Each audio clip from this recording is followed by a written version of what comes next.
අපි මේ වීඩියෝෙන් කතා කරන්නේ මුදල් ප්‍රවාහවල 15 වෙනි ප්‍රශ්නය. ඉතින් දැනට මම ඉෂු කරලා තියෙන පොත් තුන තමයි මේක මොඩල් පේපර්ස් 5ක්, සමාගම් ගිණුම් 25ක් සහ මුදල් ප්‍රවාහ මේ ගානත් එක්ක ගණන් 25ක්. මේ හැම එකම ඉංග්‍රීසි මීඩියම් සිංහල මීඩියම් කියන දෙකෙන්ම තියෙනවා.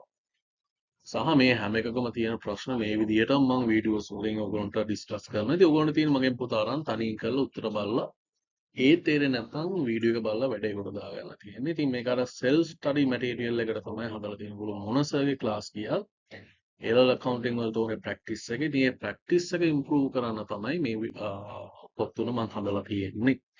පොත් ගන්න මට WhatsApp එකේ message එකක් දාන්න. ඔයගොල්ලෝගේ යාළුවන්ට share කරන්න. අපි යන් ගන්න.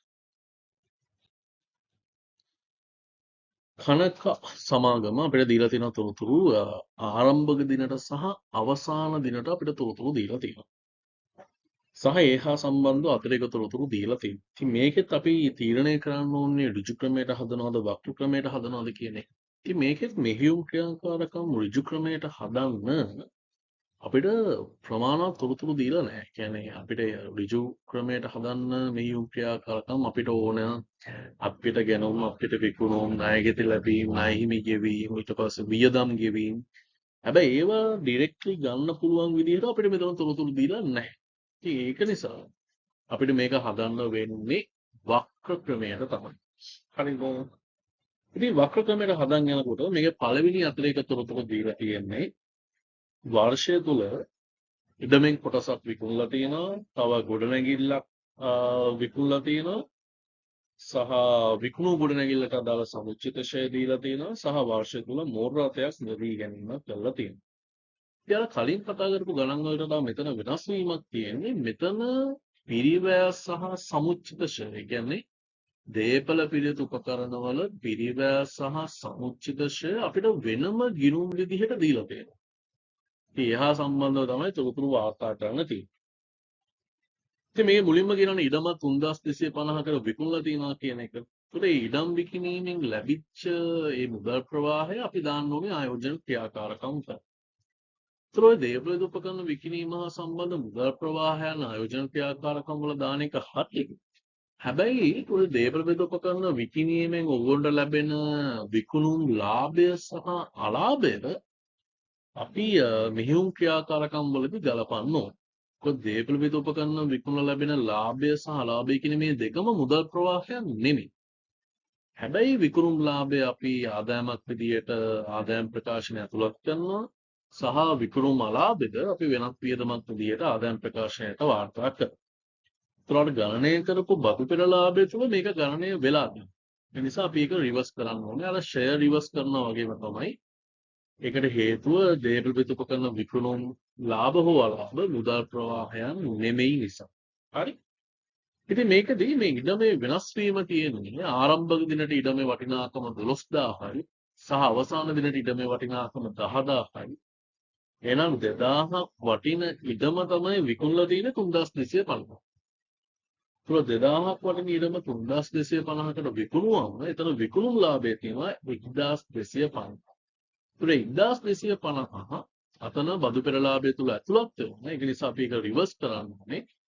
ඉතින් ඉඩම් විකුණුම් ලාභ 1250 කියලා අපි ගැළපීම් වලදී අඩු කරන්න ඕනේ. ඊට පස්සේ ගොඩනැගිලි විකුණුම් පැත්තට ගියාම ගොඩනැගිලි විකුණලා තියෙන 1800. මතක තියාගන්න මේ 3250යි 1800යි කියන මේ දෙකම මුදල් ලැබී ආයෝජන ක්‍රියාකාරකම් වල දාන්න ඕනේ. ඊට පස්සේ මේ ගොඩනැගිලි විකිණීම හා සම්බන්ධව ගොඩනැගිලි සමුච්චිත ෂෙයා එක්ක තමයි ගලපන්න ඕනේ. ඉතින් ගොඩනැගිලි වල වෙනස වෙලා තියෙන 8000 ඉඳන් 5000 වෙනකම් 3000ක ගොඩනැගිල්ලක් තමයි විකුණලා තියෙන්නේ. ඒ විකුණු ගොඩනැගිල්ලට අදාළ සමුච්චිත ෂෙයා මාරු වෙලා තියෙනවා 750. එතකොට මේක විකුණලා තියෙන 1800කට එහෙනම් මේ ගොඩනැගිලි විකිණීමෙන් ඕකට ලැබිලා තියෙන්නේ විකුණු අලාභයක්. ඉතින් මේක අපි ගැළපීම් වලදී ගලපන්න ඕනේ. එහෙනම් විකුණු අලාභයක් නම් ඒක රිවර්ස් කරනකොට අපි ගැළපීම් වලදී විකුණු අලාභය නැවත එකතු කරන්න ඕනේ. හරිද? ඉතින් ඒ හා සම්බන්ධ ඒ ටික තමයි ඊට පස්සේ මේ ගොඩනැගිලි සහ මූලරතවල වාර්ෂික ෂෙයා ගණනය කිරීමක් කරන්න ඕනේ. දැන් ගොඩනැගිලි වල 2250න් සමුච්චිත ෂෙයා 750ක් අඩු වෙලා තියෙනවානේ අර ගොඩනැගිලි විකුණුම් වලට මාරු වෙලා. ඉතින් ගොඩනැගිලි වල අවසාන සමුච්චිත ෂෙයා තියෙන්නේ 1950. ඒක අපි බලන්න ඕනේ වර්ෂයට ෂෙයා වෙලා තියෙන්නේ කොච්චරක්ද කියන එක.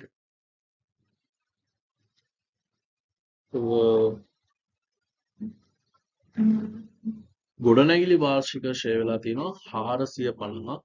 ඒක ගැලපීම් වලදී එකතු කරන්න ඕනේ සහ මෝටර රථවල වෙනසක් වෙන්නේ නැහැ. මෝටර රථ මිලදී ගැනීමක් තමයි මෙතන තියෙන්නේ. මෝටර රථ මිලදී ගැනීම මුදල් ගලා යාමක් විදිහට ආයෝජන ක්‍රියාකාරකම් වල දාන්නේ සහ මෝටර රථවල සමුච්චිත ෂෙයා වැඩිවීම රුපියල් 600 ගැලපීම් වලදී අනිත් පැත්තට ආයි එකතු කරන්න ඕනේ. ඉතින් ඔන්න ඔය විදිහට තමයි අපිට මෙතන මේ පළවෙනි ගැලපීමට අදාළව තොරතුරු වාර්තා කරන්න තියෙන්නේ. දෙවෙනි ගැලපීමේදී අපිට තියෙන්නේ වර්ෂයට අදාළ ආයෝජන පොලී ආදායම හා බැංකු ණය පොලී වියදම් අපිට පිළිවෙලින් දීලා තියෙනවා. මේ ආයෝජන පොලී ආදායම අපි වාර්තා කරන්නේ ආයෝජන ක්‍රියාකාරකම් වල. ඒ දැනටමත් ඒක බදු පෙර ලාභය තුලදී ඇතුළත් වෙලා තියෙනවා. ඒතකොට වර්ෂයට අදාළ ආයෝජන පොලී ආදායම ගැලපීම් කරද්දී අඩු කරලා මුදලින් ලද ආයෝජන ආදායම හොයලා ඒක තමයි ආයෝජන ක්‍රියාකාරකම් වල වාර්තා කරන්න ඕනේ. ඒතර වර්ෂයට අදාළ ආයෝජන පොලී ආදායම 475 ගැලපීම් වලින් අඩු කරන්න ඕනේ. ඊට පස්සේ ආයෝජන පොලී හා සම්බන්ධ මෙතන තොරතුරු දීලා තියෙනවා මේ ලැබිය යුතු ආයෝජන ආදායම්. ඒකත් එක ගලපලා මුදලින් ලද ආයෝජන ආදායම තමයි ආයෝජන ක්‍රියාකාරකම් වල වාර්තා කරන්න ඕනේ. බැංකු ණයත් එහෙමයි. බැංකු ණය පොලී වියදම. බැංකු ණය පොලී වියදමෙන් ඒ මුදලින් ගෙවූ පොලී අඩු කරන්න වෙනම තනක් තියෙනවා. හැබැයි බදු පෙරලාභය දැනටමත් ඒක පොලී වියදම අඩු වෙලා තමයි බදු පෙරලාභය ඇවිල්ලා තියෙන්නේ. ඒකෝර අර ණය පොලී තැන් දෙකකින් අඩු වෙන්න බෑනේ. ඒතර ගැලපීම් වලදී අපි වර්ෂයට අදාළ පොලී වියදම එකතු කරලා ආය අවසානයේ මුදලින් ගෙවූ පොලී වියදම හොයලා අඩු කරන්න ඕනේ. කොට වර්ෂයට අදාළ පොලී වියදම 595 ගැලපීම් වලදී එකතු කරලා මුදලින් ගෙවූ බැංකු ණය පොලී දැන් මේක මුදලින් ගෙවූ බැංකු ණය පොලී හොයද්දී ගෙවිය යුතු ණය පොලිය තියෙනවා ගලපන්න. ඒක ගලපලා මුදලින් ගෙවූ ණය පොලිය තමයි අපි මෙහෙයුම් ක්‍රියාකාරකම් වල යටින් අඩු කරන්න ඕනේ.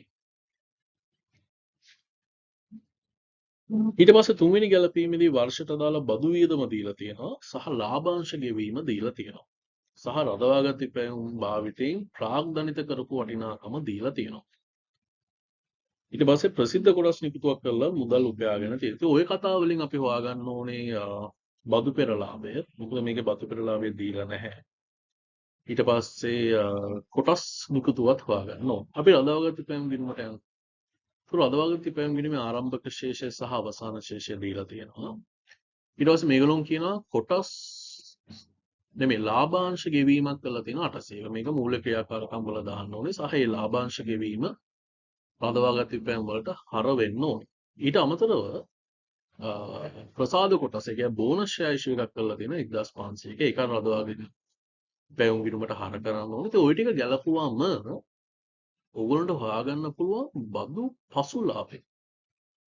එහෙනම් බදු පසුලාභයයි වර්ෂයේ බදු වියදමයි දෙක එකතු කළාම ඕගොල්ලන්ට හම්බ වෙනවා බදු පෙරලාභය. ඒ බදු පෙරලාභය තමයි මෙහෙයුම් ක්‍රියාකාරකම් වල පදනම විදියට ගන්න ඕන. ඊට පස්සේ කොටස් ප්‍රාර්ථනයේ පැත්තෙන් බැලුවම ආරම්භක ශේෂය 12000යි අවසාන ශේෂය 15000යි. මේ දෙකේ වෙනස 3000යි. ඒ 3000න් බෝනස් ෂෙයා එකක් කරලා තියෙන 1500ක්. එහෙනම් ඉතුරු 1500 තමයි කොටස් නිකුතුව කරලා තියෙන්නේ. ඒකත් අපි දාන්න ඕනේ මූල්‍ය ක්‍රියාකාරකම් වල. ඉතින් ওই විදියට ගලපලා ඊට පස්සේ කාර්ය ප්‍රාර්ථනා සංචලිතා ගලපන්න ඕනේ. ජංගමවත්කම් වැඩිවීම මුදල් ගලා යාමක්, ජංගමවත්කම් අඩුවීම මුදල් ගලා යාම. කියන්නේ ජංගමවත්කම් සහ මුදල් ප්‍රවාහය අතර තියෙන්නේ ප්‍රතිලෝම සම්බන්ධතාවයක්.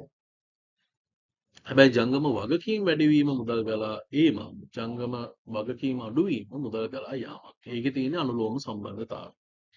ඉතින් අනුව තොගේ අඩුවීමක් තියෙන්නේ මුදල් ගලා ඒමක්, ණය ගැතියෝ වැඩිවීමක් තියෙන්නේ මුදල් ගලා යාමක්, ඉදිරියට ගෙවූ බෙදා හැරීම් අඩුවීමක් තියෙන්නේ මුදල් ගලා ඒමක්. ණය හිමියෝ අඩුවීමක් තියෙන්නේ මුදල් ගලා යාමක්, පරිපාලන වැඩිවීමක් තියෙන්නේ මුදල් ගලා ඒමත්. ඉතින් ඔන්න ඔය විදිහට කාල ප්‍රාදාන සංචලිතව ගලපන්න ඕනේ. ඉතින් ඊට අමතරව බැංකු ණය ලබා ගැනීමක් කරලා තියෙන 1500ක ඒ කියන්නේ ආරම්භක ශේෂය 4000යි අවසාන ශේෂය 5500. ඒ දෙකේ වෙනස 1500යි. මූලික ක්‍රියාකාරකම් වල දාන්න ඕනේ. ඊට පස්සේ කල්බදු ණය හිමි ගෙවීම් කරලා තියෙනවා 2000. ඒකත් මූලික ක්‍රියාකාරකම් වල මුදල් ගලා යාමක් විදියට දාන්න ඕන. ඉතින් ඔන්න ඔය විදිහට තමයි මේකේ 15 වෙනි ගාන කතා කරන්න තියෙන්නේ. ඉතින් වචනයක් හරි ඉගෙන ගන්න නම් කමෙන්ට් එකක් දාන්න. ඔයගොල්ලෝගේ යාළුවන්ට ෂෙයා කරන්න. හැම වෙලේම මතක තියාගන්න A level accounting වල ස්කෝර් කරන්න knowledge එකට වඩා practice එක තමයි වැදගත් වෙන්නේ. ඉතින් ඕගොල්ලෝ කාගෙන් කොහෙන් ඉගෙන ගත්තත් අර තව වැඩිපුර ප්‍රැක්ටිස් එකට තමයි මේ වර්ක්බුක්ස් ටික මම හදලා තියෙන්නේ. හරි. එහෙනම් අපි අනිත් ප්‍රශ්නෙට හම්බෙමු. හරි. ජය වේවා.